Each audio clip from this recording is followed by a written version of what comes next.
Joe Benson, totally blind, has been hired through the Rehabilitation Service for a job as a drill press operator. He reports to work with the morning shift and has no difficulty in getting to his building. Joe follows the regular plant procedures. He finds his time card readily because it is notched.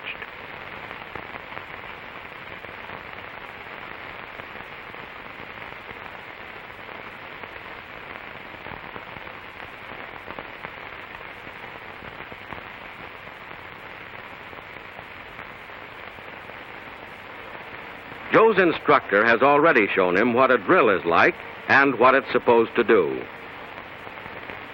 Before going on to the next step in the instruction, Joe proves that he has already mastered step number 1. All right, Joe, suppose you tell me how the drill operates. The drill points down this way and turns clockwise. And I can understand that the harder I press down on it while turning, the more it is likely to bite into the work. That's right. What else? These are the cutting edges or lips. Good. When the corner or these edges become rounded off, the drill is dull. Yeah, Joe, and then we send it to the grinder. All right, now for the machine itself. This is the main safe starting point. You'll notice that it's about waist high. Now, there are no exposed parts in the front or on either side that are moved by power, except these 2 shafts. So you'll always be safe in taking hold of it here, whether the machine is running or not. I understand. Now, before we check any further, we want to be sure that the machine is completely stopped. So let's move on down to the chuck, the part that holds the drill. First, you touch the top of the chuck, and then the chuck itself. Now, you keep your hand on the chuck while I give it a slow turn, so you can see the motion. Now, always use your left hand to make this check, Joe, because then your fingers are pointed in the direction of the rotation, and you can't get hurt. I see. Now, here is the table on which the work is placed. All right, Joe, suppose you repeat those movements and tell me just what you're doing. I start at about waist height and follow a safe path down to this chuck. I use my left hand so that my fingers will be pointed in the direction of the rotation. In this way, they won't get hurt. That's good, Joe. Now, take a look up here on top. This is the housing. It covers the pulleys and the gears and the moving belts. On this machine, all the gears are enclosed, and it's operated by an enclosed motor. Now, here at the left corner of the housing, you'll find 2 push buttons. You press the bottom one to start the motor and the top one to stop it. Now, I want you to start it. Now, stop it and look at the chuck to see if the machine is still moving.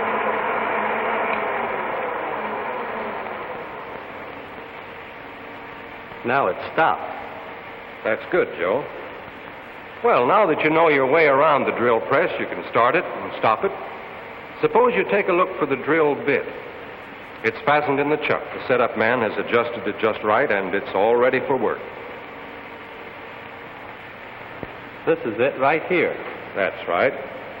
After you've learned to operate the machine, I'll show you how to insert new drills and to adjust them to the correct height.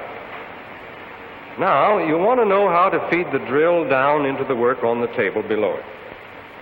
Well, over here, on the right-hand side of this safe area, is a lever. Actually, it's one of the spokes of a metal wheel. There are 4 of them. You use the one that's in the most convenient position. I see. Now, keep looking at the chuck and drill with your left hand and pull slowly and easily forward and downward on the lever. You see how the drill moves down as you bring the lever forward? All right, now lift it up. Okay. That's good, Joe. All right, now suppose we check ourselves. You tell me how you start and operate a drill press. Up here at the housing are the buttons for starting and stopping the machine. This lever feeds the drill into the work. That's good, Joe.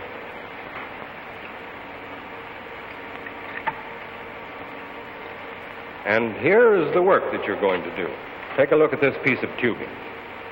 It has a smooth collar on one end, and the other end is threaded.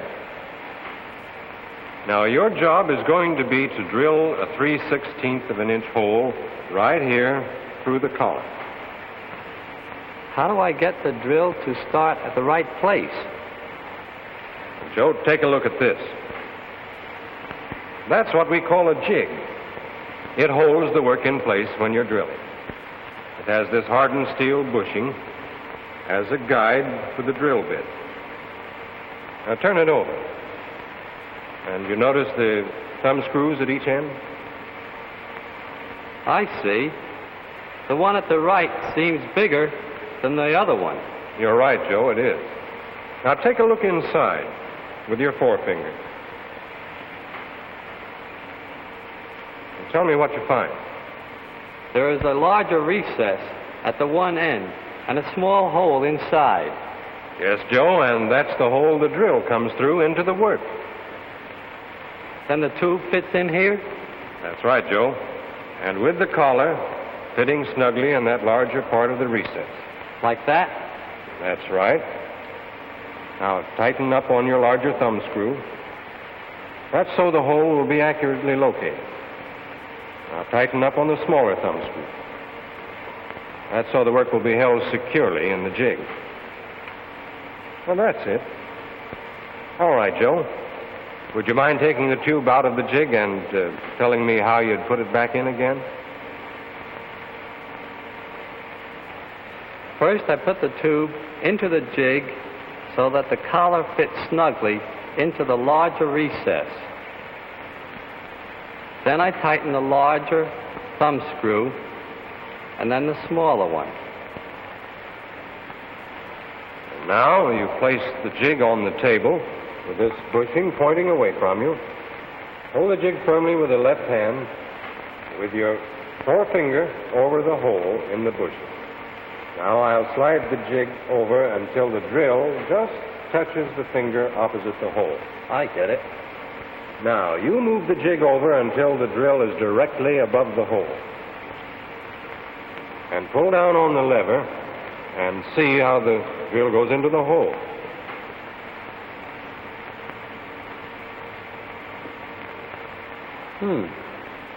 Let me do that again.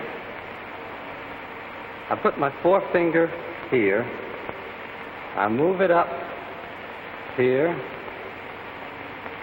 until it just touches the drill. That's right. I continue to move the jig under the drill until the drill is just above the hole. Then I pull down on the lever and the drill goes into the hole.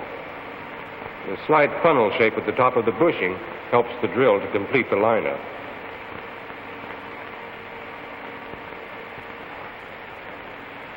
How'd I hit that one? That was first rate, Joe. All right. Now, there's just one more step before you actually start to drill. Over here to your right, fastened onto the table, is a cup. There's oil in it. And there's a brush. Now, will you take the brush and put a little oil on the drill?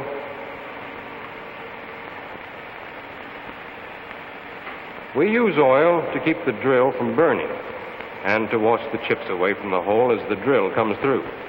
You better try it a couple of times, Joe, just to get your locations.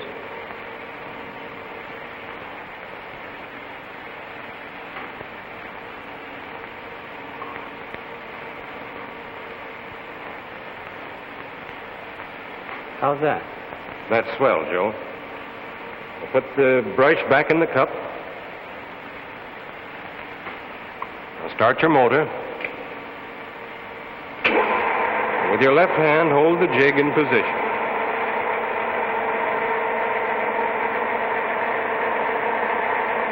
Now, Joe, this drilling operation is largely in getting the feel of the drill. So I'll take hold of the lever, and you put your hand over mine.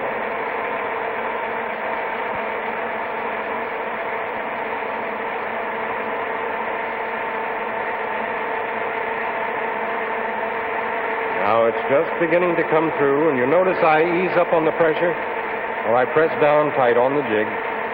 Remove the drill. Now, we eased up on the pressure, Joe, so the drill wouldn't grab too big a bite at that point. If we didn't ease up, we might chip or break the drill. All right, slide your jig back, pick it up, unscrew the thumb screws, take out the part. I'll show you where to put it. Right over here in this box to your right, and with the holes pointing to the left. Now, Joe, there are two boxes here. The one to the right, that's for the finished parts, and the one to the left has the parts you're going to work on. Pick up a fresh one. And you'd better tell me what you're going to do before you do it. First, I place the tube in the jig with the collar fitting firmly in the larger recess. Then I tighten the larger thumb screw, then the smaller one. With my right hand, I brush a little oil on the drill.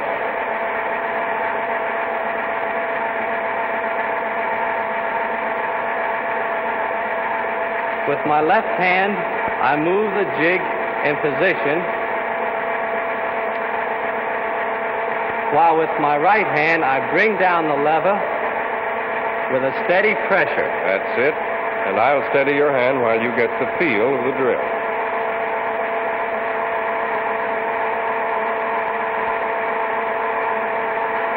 The drill is just starting to come through. I ease up, hold down tight on the jig, remove the drill, and slide the jig back. I remove the part and place it in the box on the right with the hole pointing to the left. That's good, Joe.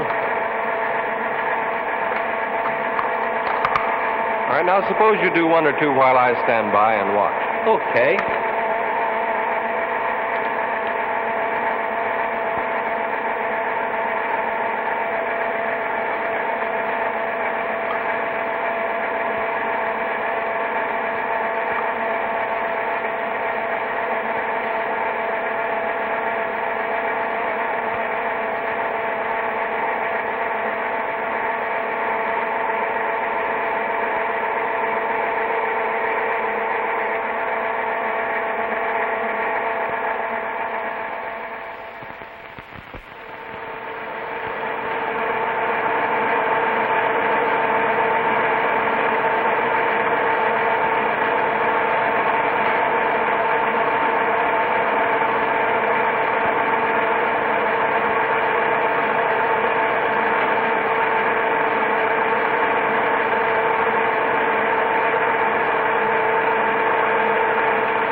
How's it going? Why, all right. I'm beginning to feel quite friendly with the machine. Well, don't get too friendly with it. Keep it under control. You can depend on me for that, Mr. Bates. You know, a fellow that's blind always sticks to the ways that he knows are safe. Yeah, I guess you're right, Joe. I only wish I could say as much for the rest of the boys who still have the use of their two good eyes. Well, be seeing you.